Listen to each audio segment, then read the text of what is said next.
I was starting to get a little bit worried that Marufo Vega had been overhyped, that like maybe it wasn't as pretty as people said. It's just an ugly killer. Yeah, I'm like, man, I'm working pretty hard here. Where's the pretty stuff?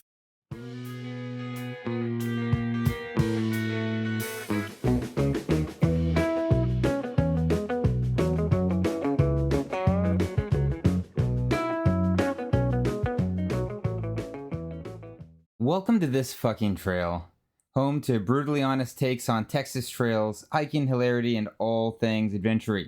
I'm your MC, Jon, and I'm here to warn you that this podcast is not for young children or anyone with a sensitivity to swears or strong opinions. And now over to the hiking hostess with the mostest, intrepid explorer, affirmed potty mouth, not to mention my wife, Gabrielle. Yep, that's me. Today is a trail intel episode. An episode that reveals all the down and dirty details of specific parks and trails. Is this place worth my fucking time? How many feet of elevation does the Permian Trail gain? How hard is it to navigate on Mexicano Falls and Big Bend Ranch State Park? Find out all this and more on our Trail Intel episodes. Today, specifically, we're going to be talking about a big one. This trail has quite a reputation. A lot of people know about it. We're going to talk about Marufo Vega Trail. Yeah, I'm super excited for this one. This is one that you have been chasing for quite a long time, and you finally were able to get it done. Yes. Okay, well, before we get too far into this, we have a favor to ask you. We're having a ton of fun recording these stories and intel episodes and everything that we're talking about here. And we're hoping that if you're hearing this, you're having a good time too. If you're getting something out of this, whether educational or purely entertainment, it would really help us out if you took just 1 fucking second and left us a 5-star review. You can do that on Apple Podcasts, on Spotify, or wherever you happen to be hearing, but those are the 2 big ones. Liking and following is great as well if you want to make sure you don't miss out on an episode, but the reviews do a lot to get the word out, and that's how you can help us. If you're feeling super fucking generous, you can also head over to our Substack, link in show notes, and you can support the show more directly there. Now, back to the damn episode. All right, so let's talk about Marufo Vega Trail. So what is Marufo Vega? It's the deadliest trail in Texas. Yeah, and that, that feels like a pretty tall statement, a pretty tall order to claim that title, but it's very solidly claimed it and held it over the years. And I think if you look at the geography and the weather in the area, it's not too hard to see why it gets people. Yeah. So Marufo Vega is about a 13.5 mile trail. It makes a lollipop loop in Big Bend National Park, and it's over near the Rio Grande Village area. It has an optional 1/2 mile to 3/4 mile on where you can walk down to actually access the Rio Grande. But for most people doing this trail, it's going to come in at about 13.5 miles round trip. Over the course of all these miles, you gain about 3,829 feet of elevation. So nothing too crazy. Nothing to sneeze at either, though. Yeah, I mean, it's definitely not easy, but it's not anything wild. Yeah.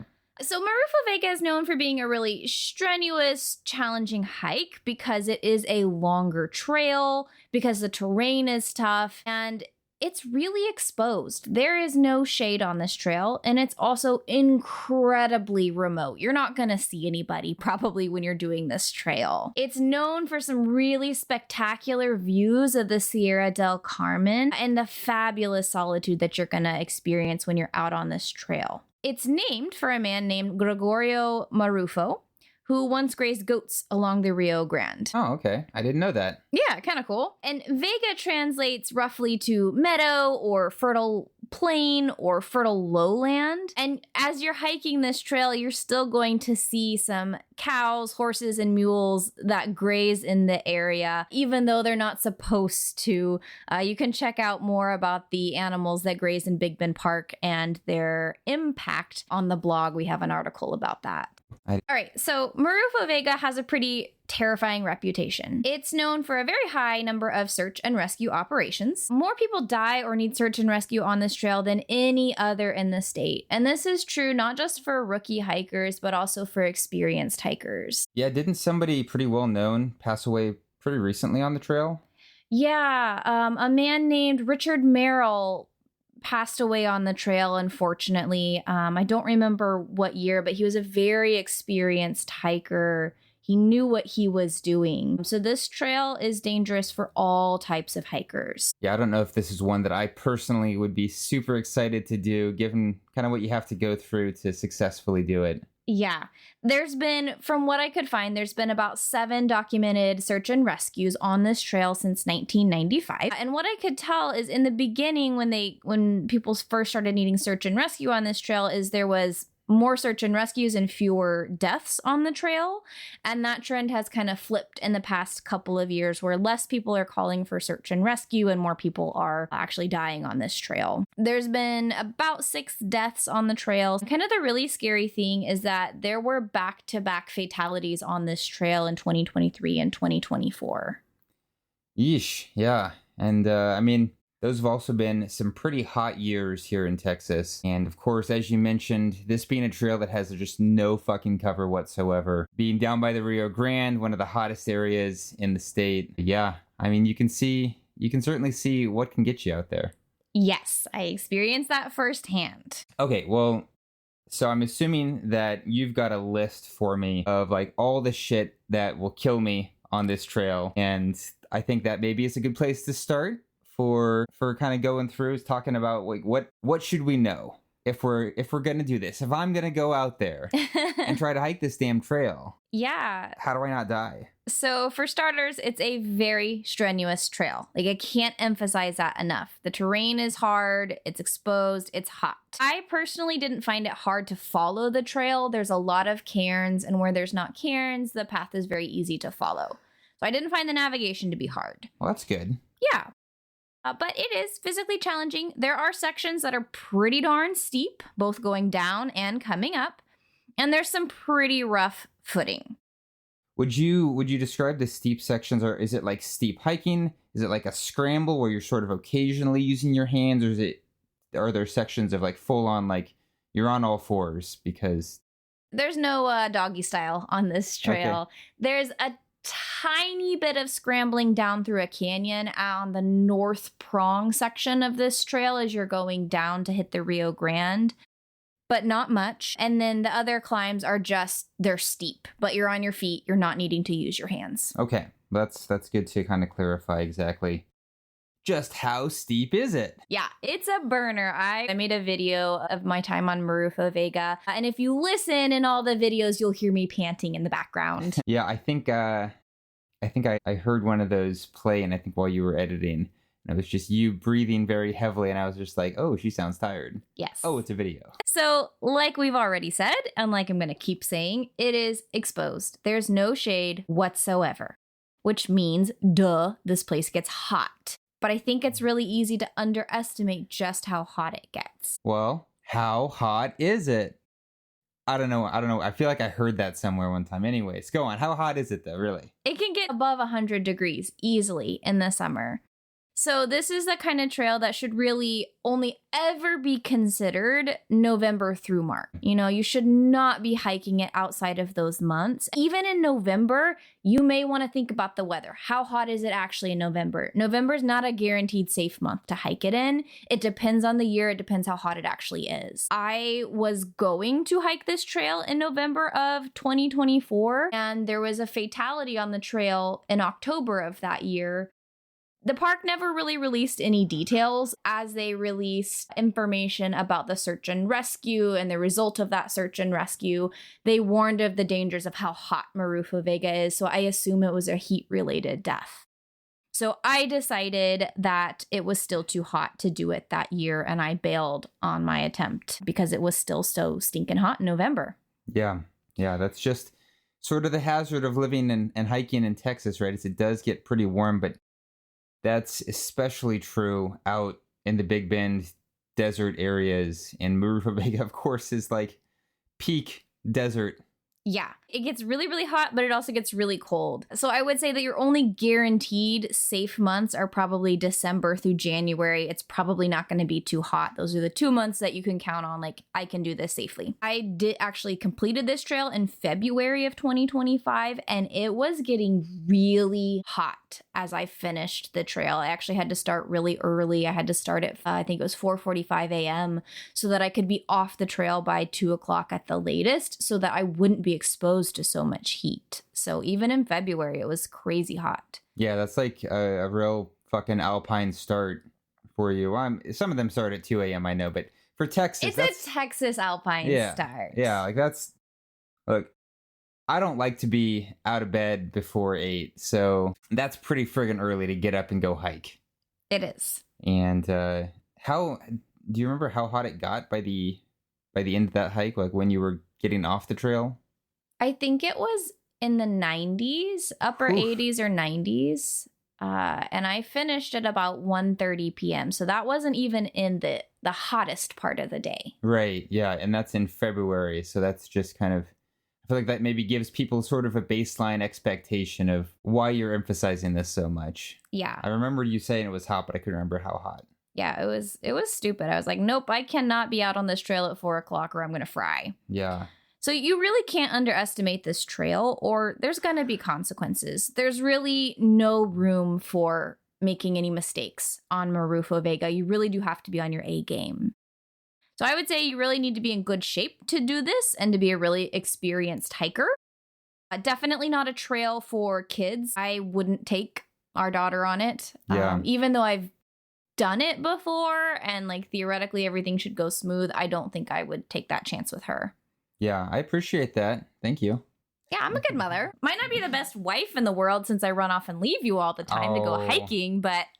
No, I do enjoy my alone time. And I would definitely say it's probably best to do with a companion or 2 or 3. Probably not the best trail in the world to solo hike, she said. Yeah, right. Okay, so you've kind of alluded to this, but you've got some history with this trail, and I mentioned this before. You've been chasing a successful hike on Marufo Vega for a few years now, despite people repeatedly dying on the trail.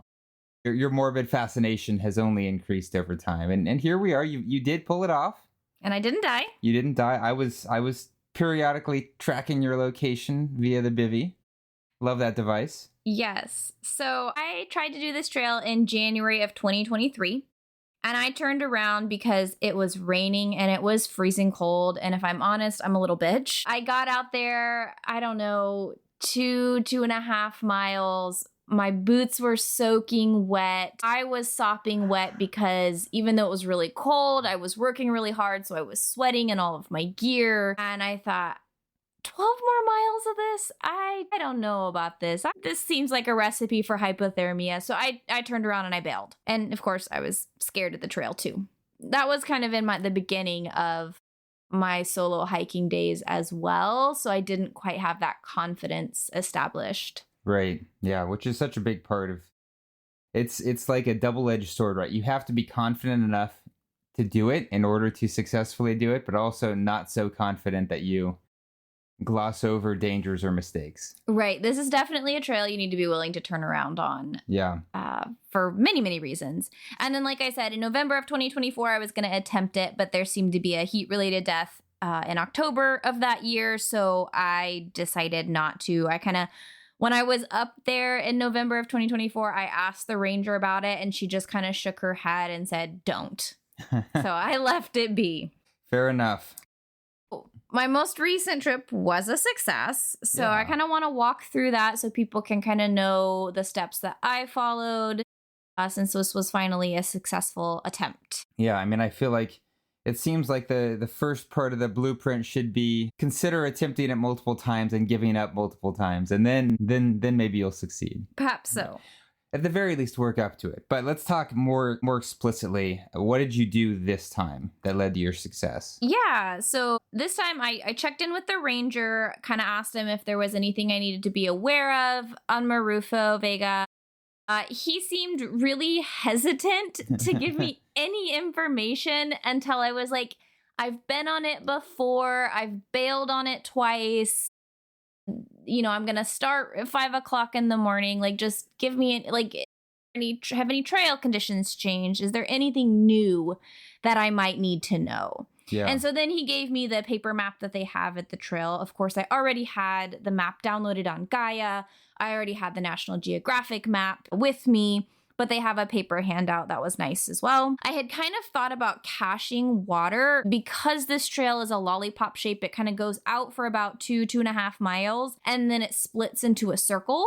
So I had thought about caching water at that split. And so I talked to him about that, and he said that caching's not allowed in the park. I feel like he was alluding to water getting, like stuff getting stolen. He's like, it won't last out there. So I'm not quite sure what that meant. Huh. Yeah, I find it hard to believe there's a ton of water thieves out on Marufo Vega, but I guess, what do I know? I don't know. There's a sign at the trailhead that says that there's frequent break-ins to the vehicles in that area. I haven't ever had any issues, but there's definitely a sign there. So the ranger told me to start really early, and he said have someone call 911 if I hadn't contacted that designated person by a preset time, which we always do anyhow. We talk extensively about that in our Creating an Effective Safety Plan in our podcast episode. So I will link that in the show notes so people can reference that if they want. And then he asked me to, to come back and to update them on the trail and let them know how it was if I finished when they were still open. Yeah.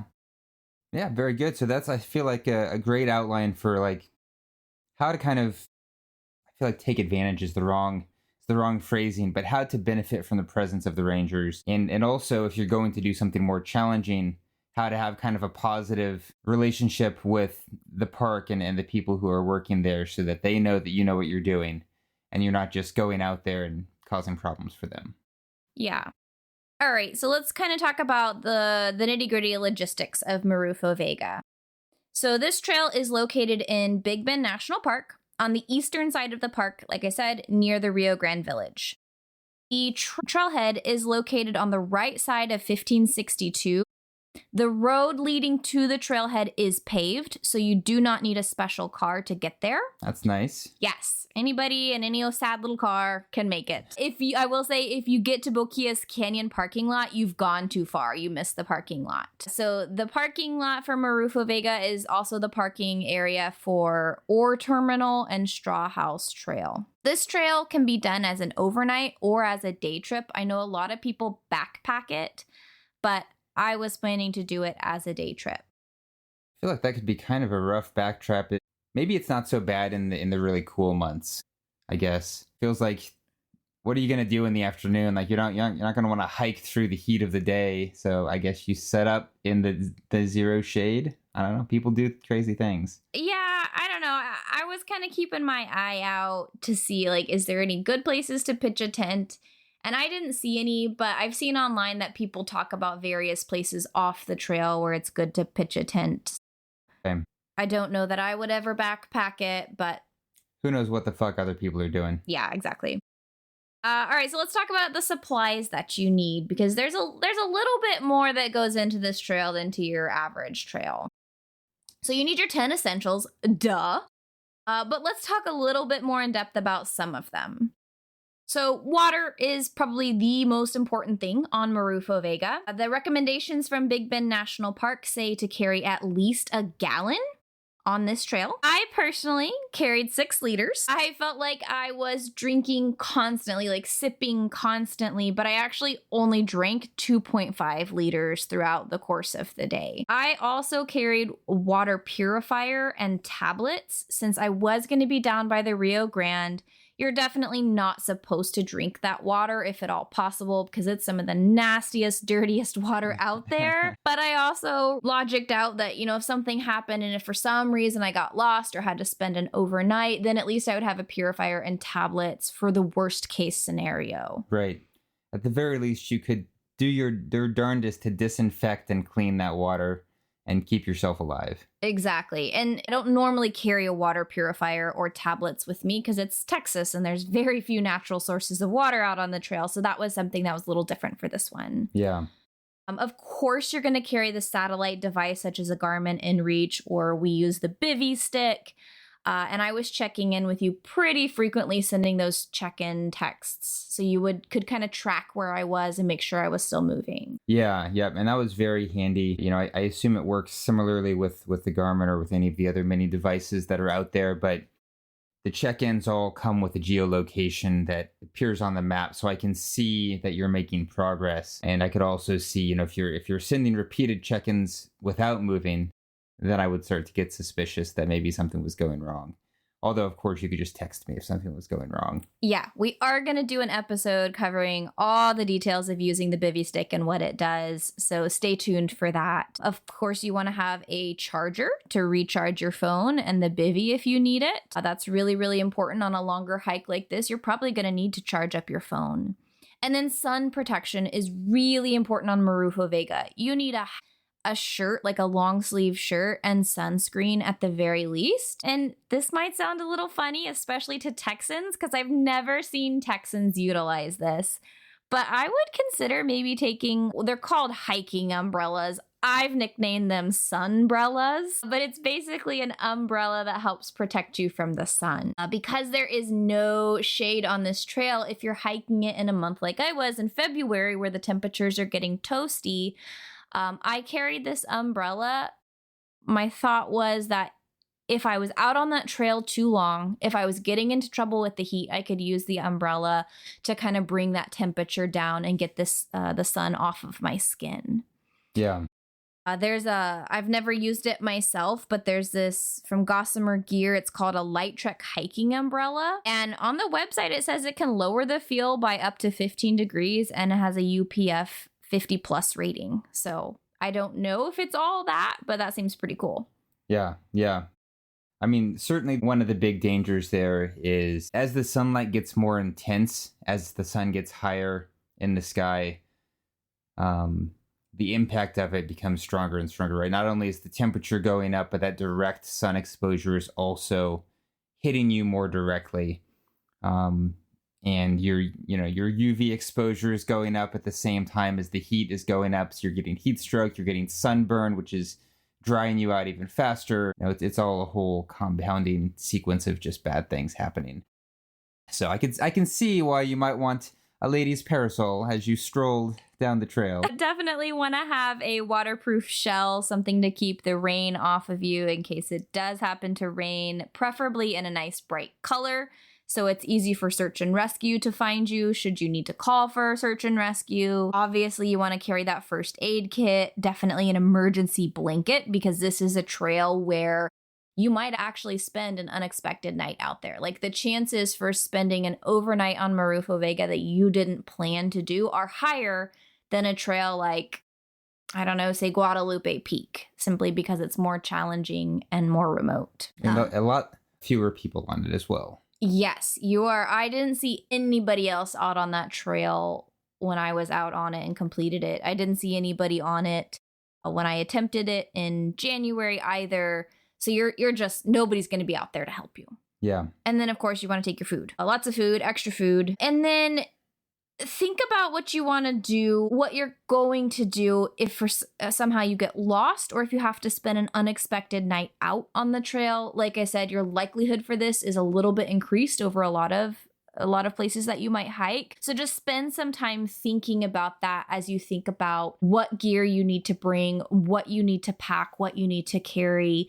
Have that in the back of your mind so that you're not completely fucked if you have to spend an overnight out there. Yeah, that seems like really good advice.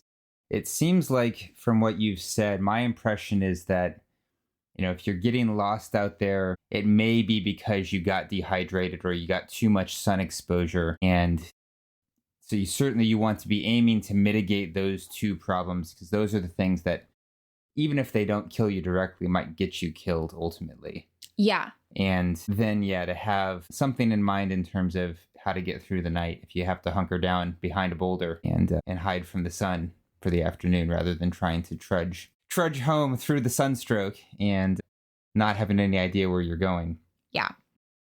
So let's talk about the trail description. Now that we've thoroughly scared everybody and talked through doom, death, and despair, let's get into describing the actual trail, shall we? Here's what you're going to be missing out on when you choose not to hike this trail because you're not insane. Okay. So for the first 1.5 miles, it's pretty flat. The route follows a sandy wash. Sometimes you're going to see mules, horses, or cows along this section, and there's almost always evidence of them, by which I mean poop. Yeah. In case anybody didn't pick up on that. Yes, we do talk about poop. Yes. Lots of poop. Along this first stretch, you're going to pass the remnants of a tower and a cable car, which are leftovers from the Cinnabar mining days of Big Bend. History buffs can knock themselves out learning about all the mining that went in Big Bend in the good old days. You'll see some trails branching off to the left. There's one that branches off called Ore Terminal Trail and Straw House Trail. You're going to ignore those and keep going on. After the first 1.5 miles, there's a really steep 1/4 mile climb up into the Dead Horse Mountains. All right, we gotta pause. What the fuck are the Dead Horse Mountains, and whose horse died? So the Dead Horse Mountains are part of the larger Sierra del Carmen range. The name Dead Horse Mountains is commonly applied by Texas residents to the entire range on the Texas side of the river. Okay, but whose horse died out there? Well, why do we care? There's multiple theories, multiple ideas about where the name came from. Okay. So one story claims that in 1881, some Texas Rangers killed Native American ponies so that their owners couldn't reclaim them. That's a nasty story, but sadly believable. Yeah, certainly fucked up if true. There's a second story that claims that 2 cowboys in the 1880s discovered a remuda of horses trapped in the canyon there and were unable to rescue them. And for any people who don't know what a remuda is, it's a herd of horses that's been saddle broken, and ranch hands choose their mounts for the day from this remuda. I don't even know if I'm saying that right. Remuda? I got nothing. I've never heard that word before, so getting some real old school cowboy terms here, but I'll take it. Yeah. And I'll just assume you're correct. And then there's a third story that says that a government surveyor, Arthur A. Stiles, coined the name in 1903 after his favorite saddle horse fell to its death from a high cliff in those mountains. So nobody really knows which one of those is true or if a different story is true, but maybe they're all true. Yeah, that's kind of where the name came from. Okay, so back to the climb. This climb is about 1/4 mile long, and it starts with what people call the crystal staircase, which is a bunch of glittering rocks underfoot. It's really pretty in the sunlight. I think it might be quartz that you're walking over, but it kind of looks crystally and it glints in the sunlight and looks really, really pretty. Very cool. After that crystal staircase, it gets a lot more steep as you go up into those Dead Horse Mountains.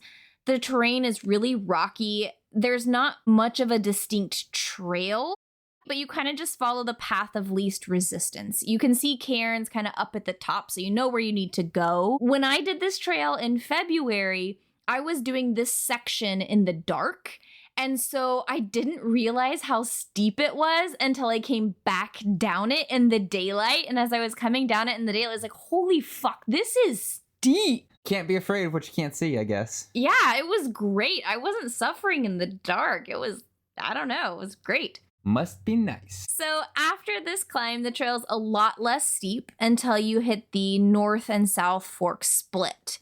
So this is where the lollipop stick ends and the sucker part of the lollipop begins. So there's a plaque that's been somehow attached to this huge boulder, and it's the signage for the north and south fork split. So there's an arrow for the south, an arrow for the north, and you get to decide which way you're gonna go. I went north.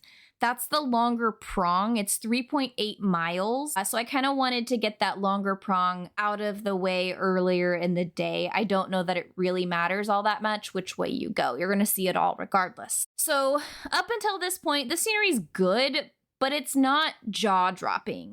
Now, for a lot of the time that I was walking, it was dark, so I couldn't see a whole bunch. But I had been on a lot of that section in my failed attempt in January of 2023. So as I hit that north-south prong split and I start taking the north prong trail, I was starting to get a little bit worried that Marufo Vega had been overhyped, that like maybe it wasn't as pretty as people said. It's just an ugly killer. Yeah, I'm like, man, I'm working pretty hard here. Where's the pretty stuff? All right, well, let's continue on. You make it past the fork, you take the north fork, the north prong, and what happens? Does it get better, or is this a disappointing podcast episode? It does get better. Okay. I don't know how long I was going on the North Fork. Not super long. And then I see this little canyon.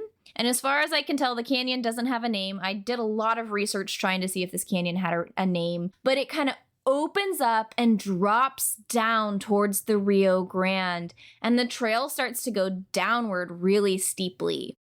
As I came up on this canyon and saw it, I couldn't see the trail because it gets so dense and the terrain is so rugged, but I knew like you have to go down towards the Rio Grande. So I knew I was gonna have to walk through this canyon somehow to get down to the Rio Grande. And that was pretty fucking spectacular. Yeah, that's awesome. This is where there was a little bit of scrambling through the canyon. I had to use my hands a couple of times, but it was nothing that made me nervous or made me feel unsafe. There's these big cliffs up on either side. Of course, it feels like you're the only person in the world. You're so far away from everything, and there's no sounds of any kind of civilization around you. And it was really quiet when I came up on it. Like the wind wasn't blowing, and a lot of times when I've been out in the Big Bend region, it's really windy, but there wasn't any wind, so it was just very, very quiet. That sounds very nice. I can see why you enjoyed this part of the hike so much. Yeah. When I saw that canyon, I was like, oh, this is why people hike Marufo Vega. Yeah. So you go down through the canyon, that's really steep, and then the trail continues to descend more gradually towards the Rio Grande. The canyon's opened up a lot at this point, but you still have some really fun cliff faces to look at, some steep cliffs. Here, I don't know why, but I kind of felt like I was being watched. As I got out of the steep, narrow section of the canyon, I just got this creepy feeling that I was being watched. Enough that I actually pulled out my bear spray and took the safety off of it and was kind of looking around to see, like, is there a mountain lion looking at me? And I felt kind of creeped out for a good 10 minutes as I kept walking, but I never saw anything. Yeah, so that's one of those things where you never know if you're right or if you're wrong. But there are definitely mountain lions out there in the Big Bend region. And, you know, a cliff, kind of a trail below some cliffs is like prime mountain lion hunting territory, right? They love to drop on their prey, if I remember. Yes, the way they kill is they jump on the neck of their prey and break their vertebrae. So if you ever get attacked by a mountain lion, do not let it get towards the back of your neck or you're going to die. Good to know. Good to know. Keep it in front of you, which I think I would have wanted to do anyways. Indeed. But yeah, good. I feel like it was good instincts to pull out the bear spray. Obviously great to have that. And that's kind of one of those things that's not necessarily an essential, but just really good to have and to know how to use properly. Yeah, I mean, why wouldn't you carry it? Like, if you're a little bitch and you're scared of carrying an extra half pound, like, by all means, face the bears, the mountain lions, the people, javelinas, whatever else you might encounter without any kind of defense. But bear spray is going to work on any type of predator, animal, person. Like, it's going to stop them all in their tracks. And anything with eyes or nasal passages is going to just absolutely hate life if they get a face full of bear spray. Yeah, and I don't have to be that good at deploying it for it to be an effective tool, which is also great in those scary circumstances where you don't want to have to be highly trained and accurate to have to use something. Yeah, there's no real aiming involved. It's just point and spray. Exactly.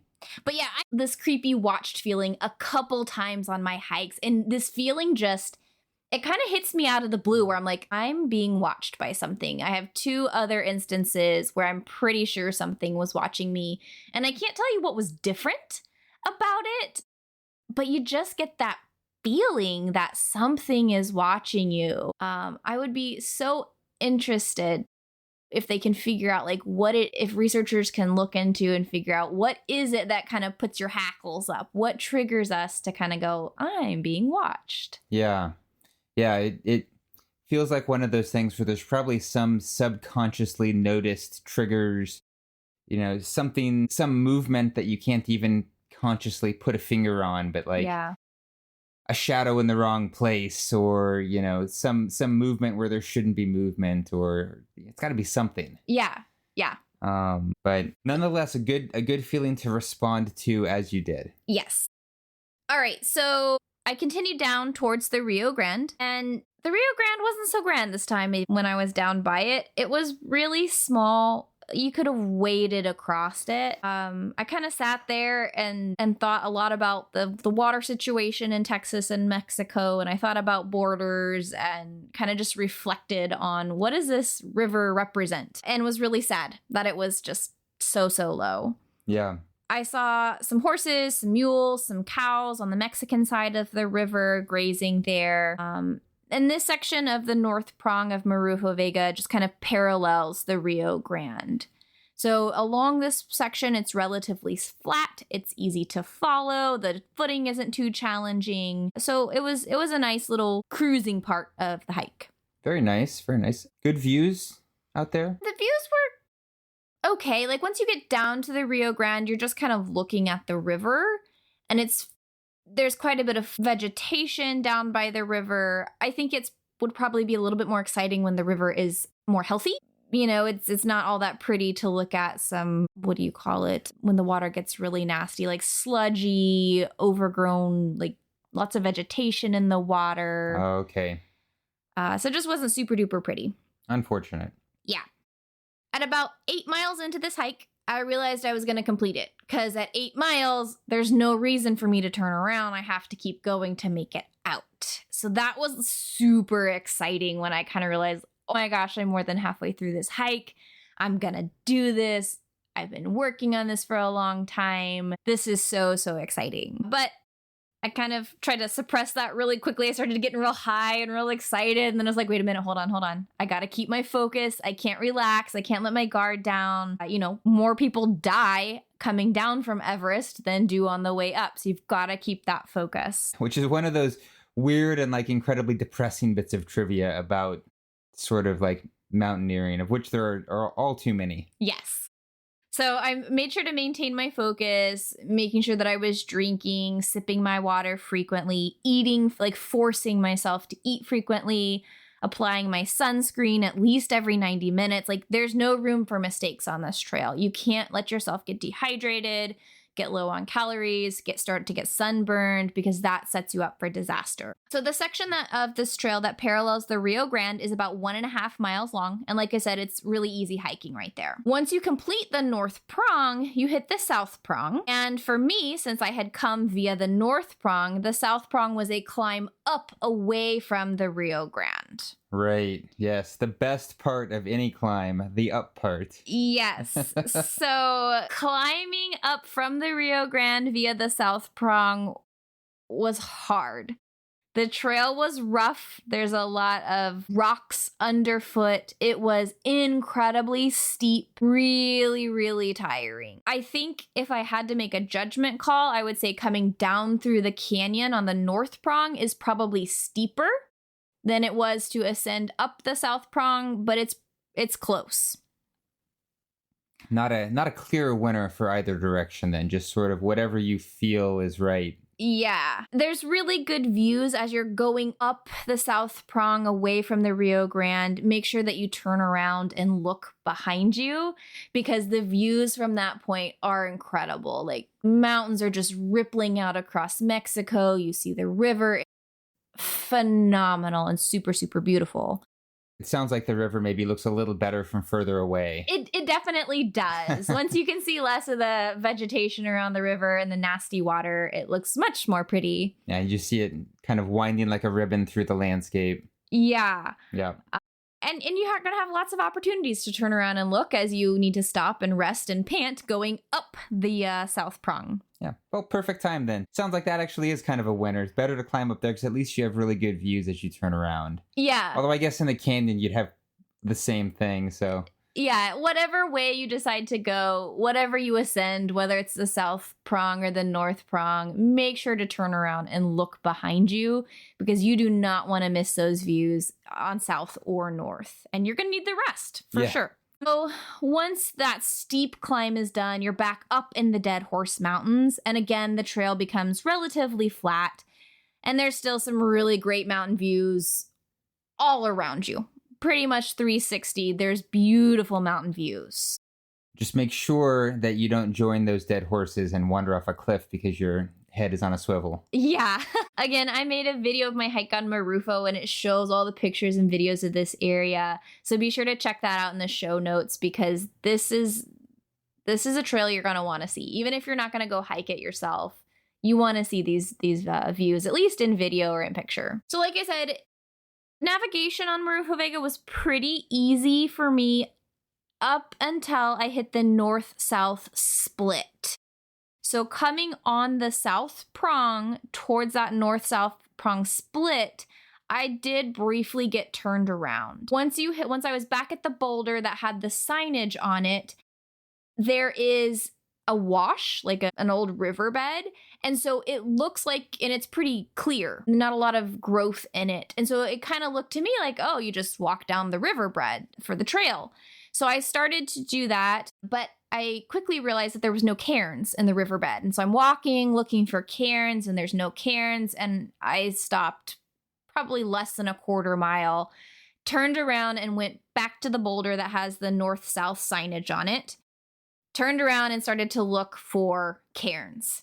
And so that I did find it. The trail is slightly to the left of the riverbed. And once you get on the trail, it's very obvious, very easy, and there's lots of cairns. But just be careful that you don't follow the riverbed if you go north prong to south prong.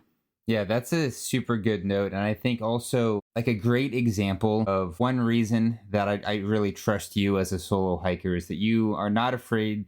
Well, A, you stay alert to what's around you, and B, you're not afraid to stop, back up to where you are, and then sort of relocate yourself.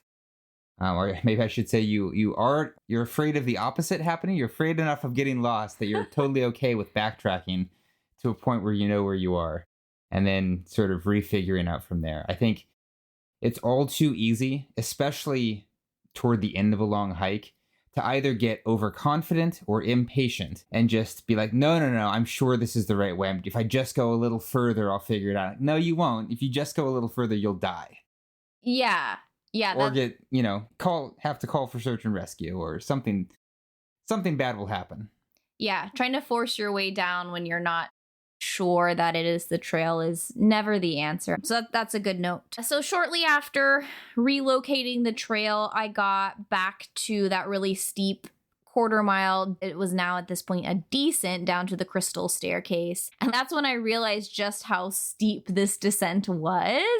I was like, how did I make it up this without dying? Because I was working hard and panting, but it didn't feel like death like coming up the south prong did. Yeah. It was actually really hard to descend because it's so steep and rocky that keeping your footing is really hard and switchbacking frequently. Yeah, I was going to ask how the footing was, especially coming down. I feel like it can be deceptively bad on sort of even if it's like solid rock, there tends to be a lot of loose kind of gravel and pebbles and things that can kind of throw your footing off. And coming down is where I'm more afraid of falling. Absolutely. Going up. The rocks weren't pebbly, but they were big and blocky. And so I was actually kind of worried about spraining an ankle on them. So that was a challenge to get down it. But once I was back down there, then I was back on the 1.5 miles of flat trail to get back to the car. And that was really easy. At that point, it was about 12 o'clock in the afternoon. And it was fucking hot. I had been a tank top up until this point. But once I got down on the flat section of trail, I decided I need to break out my long sleeve shirt. I just wear this cotton button up that I got from Goodwill for like $4. It's phenomenal for hiking in the heat.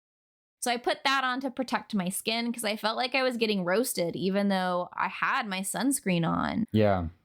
I didn't need it, but I did pull out the umbrella just to try it out and see how it was and to feel silly. And that was kind of fun. I didn't feel like it made a huge difference in the temperature, but that may have been just because it's a regular umbrella and not really designed to protect you from the sun.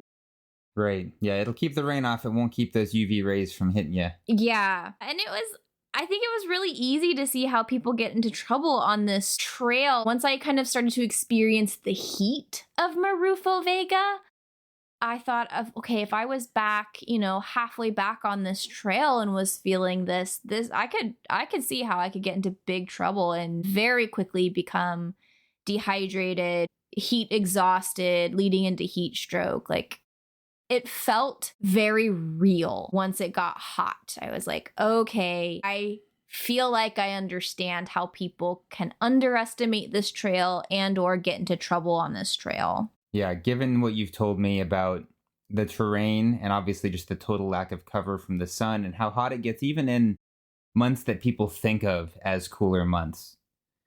Once you get into mid-afternoon in Texas, in the desert, especially down way down south where this is, boy, those temperatures climb quick. They really do.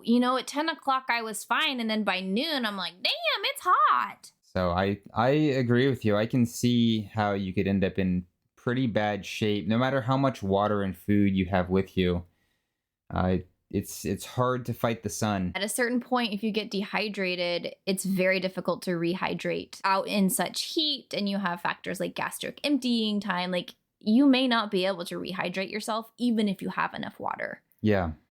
Especially if you're still trying to keep moving and actually getting off the trail. Yeah.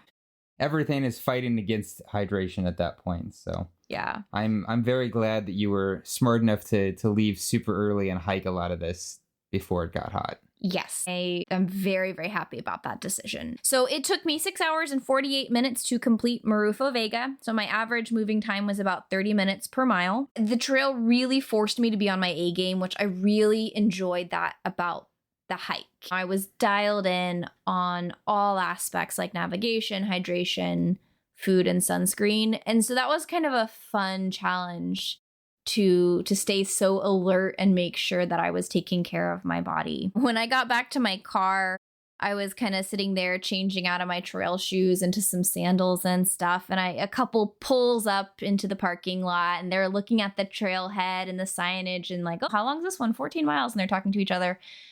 And I was like, these fools better not go do this trail. And so I'm kind of watching them really closely. They have a large bottle, but only one bottle of water between them. And they're talking, and they finally decide they're not going to do it. I was prepared to go run them down and be like, hey, guys, you probably shouldn't do this. And if you insist on doing this, you should take 6 more bottles of water.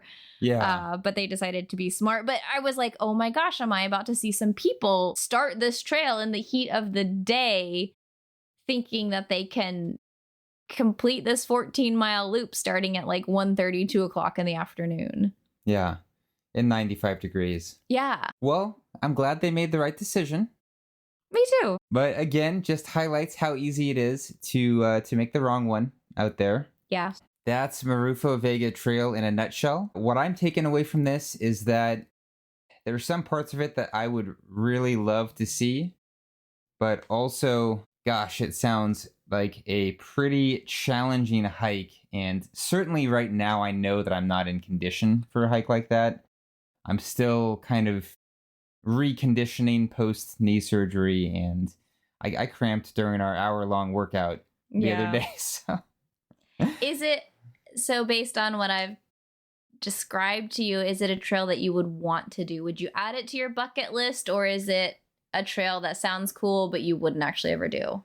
I think it's probably one that sounds cool, but I'm unlikely to ever pursue doing because the downside risk is high enough that for me, as someone who does enjoy nature, there's not quite enough of a reward there to justify that level of downside risk. I'm not sure if anything labeled deadliest, whatever, if there's ever enough there to justify the downside risk for me. I'm a pretty conservative soul when it comes to taking those risks. I like to joke always that I like my danger at a medium level, and this Marufo Vega definitely strays into the high level of danger, and I think that probably is the sign for me that maybe this is one best left to the professionals like yourself. Well, thank you, darling. Indeed. And nonetheless, it's very cool to hear about, And I love all the pictures and videos that you bring back from trails like this. And I enjoy getting to see those. And there's plenty of other gorgeous trails that are much more accessible and less deadly that I'm happy to enjoy. That's true. Okay, any final thoughts or takeaways for people from you? I was super happy to have completed it. I don't know that I will go back and ever do it again. I think it might be a one and done. Checked it off. Yeah, I think if you are an experienced hiker who has thoroughly thought through everything and is going in a month where it's not stupidly hot, it might be a great trail for you. But for anybody who is inexperienced, new, uncertain, injured, not on their A game, definitely not a trail to attempt. Yeah, this is one of those few trails I think that you've hiked and we've talked about where you would say, loved the trail, probably wouldn't recommend it for most people. Yeah, absolutely. This is a dangerous trail that should only be taken on by very experienced, meticulous, and thorough hikers. Okay. All right. Well, that is Marufo Vega in a nutshell. Deadliest trail in Texas. Checked off the list. I guess that's the end of this episode of This Fucking Trail. Thanks for hanging out with us, and we'll see you next time. Happy hiking!